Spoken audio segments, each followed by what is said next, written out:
Hapo awali nimekueleza kwamba rais anasema bei ya mafuta itapunguzwa ya dizeli. Sasa wakazi wa Nyeri wamewasilisha hisia mseto dhidi ya hatima ya bei za mafuta baada ya kushiriki kwenye maandamano mapema wiki hii kupinga ongezeko la bei ya bidhaa hiyo. Mwanahabari wetu Margaret Kimathi anazungumza sasa na baadhi ya wananchi huko kaunti ya Nyeri ambao wanalalamikia hotuba ya rais asubuhi ya leo. Margaret, wanasema nini wenyeji wa Nyeri? Na Mwitireri, siku mbili zilizopita eneo hili lilikuwa na maandamano makali sana, huku waendesha magari wakilalamikia kupanda kwa bei ya mafuta. Lakini sasa eneo hili limetulia baada tu ya mazungumzo katika waendesha matatu kwa ile sekta ya matatu pamoja na Rais William Ruto, ambapo ameweza kushukisha dizeli kwa shilingi 10 zaidi. Lakini kabla ya hapo tuliweza kuona kwamba baadhi ya viongozi katika serikali ya Kenya Kwanza walitoa matamshi kuhusu eneo la Mlima Kenya na kusema na kuuliza ni kwa nini wakazi wa eneo hili ndio wanaandamana zaidi wakati wa Rais William Ruto, na kusema kwamba hawakuwa wakiandamana wakati wa Rais mstaafu Uhuru Kenyatta. Nitaweza kuzungumza moja kwa moja na wakazi, kwani viongozi wamezungumza, washikadau wamezungumza, lakini wakazi wanasema nini? Karibu sana katika NTV, tupe maoni yako. Mimi naitwa Ed Gitonga, mkazi wa Nyeri, na nimekuwa kwenye sekta ya matatu miaka 16. Swali langu ni je, una uhakika kwamba wewe Kipchumba Onesmus ni wakili kweli na matamshi ambayo uko nayo? Kwa sababu ya nini? Ujue kwamba hii serikali iko na mazoea ya kufanya majambo matatu kwa ambao wako na shida, yani kutatua mashida ya Wakenya. Either inakusilence ama inakulipa ama inakuabsorb kwenye serikali, lakini haijasolve mashida. Mkenya nataka kukuambia kwamba the production cost imerise kwa sababu ya dizeli, na sio dizeli peke yake. Ukumbuke kwamba power iko 4 shillings and 40 cents per unit rise. Kwa hivyo huo unga ukikufikia hapo, ukumbuke unakuja from ikiwa raw material hadi the finished product inakuja ikiwa bei ya gali. Swali ni je, ile wakati utatoa ile 1000 yako, ile 1000 yako unakonga umeweka ya emergencies ambayo kupata saa hii ni nadra. Uende kwa duka utume mtoto uone, na niyo duka ya hapo nje, lakini ikae ni kama umeshop pale Runda, sababu 1000 itakupea vitu 4. Swali langu kwa William Ruto, sasa ile watu watakuwa enraged, will you be able to pay 57 million Kenyans? Will you be able to silence 57 million Kenyans?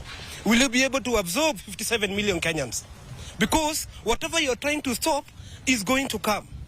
Now, for Hassan Omar Hassan, I have never heard in the world of science kwamba gari zinakuwa fueled na mchanga. Mashamba ya Kenyatta ambaye alistaafu wayauliza nini?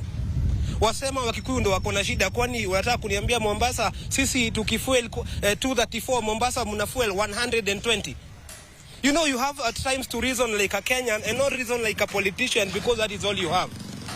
La mwisho kwa William Ruto, kindly, Bwana President, respect the people and the office that you hold. Asante sana. Wacha nizungumze na mkazi mwingine ambaye pia ni muendesha bodaboda. Tupe maoni yako. Mimi naitwa Gojiru wa Boy ama chairman wa pikipiki hapa Mount Kenya. Mimi ndio kiongozi mkuu.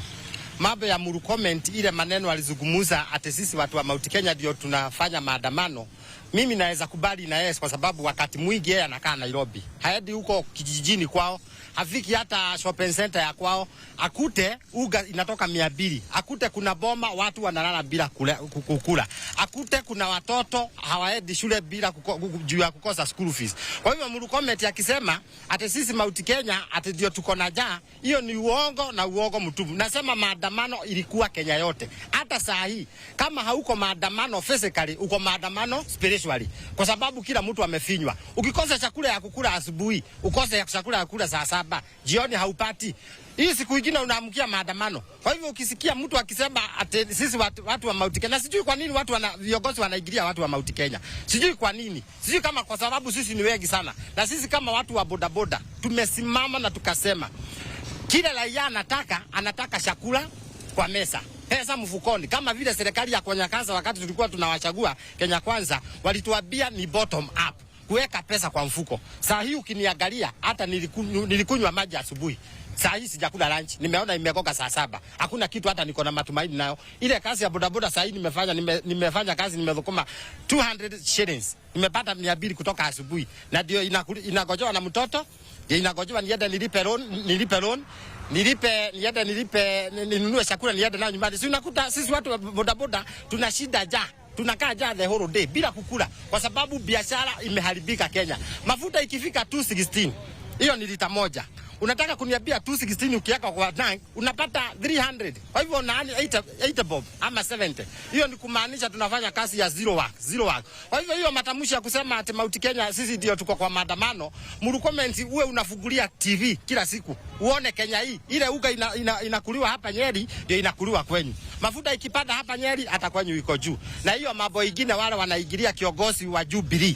Kiongozi ule alikuwa the former president of this Republic of Kenya, Mheshimiwa Uhuru Kenyatta. Wale wanaigilia Uhuru Kenyatta wamukome. Hata ukienda kulala unaongea mambo ya Uhuru Kenyatta. Mtu aende afikirie mambo ya baba yake na afikirie vile anaongoza nchi na ile kazi amepewa na mwananchi wa kawaida afanye. Haya, tutaendelea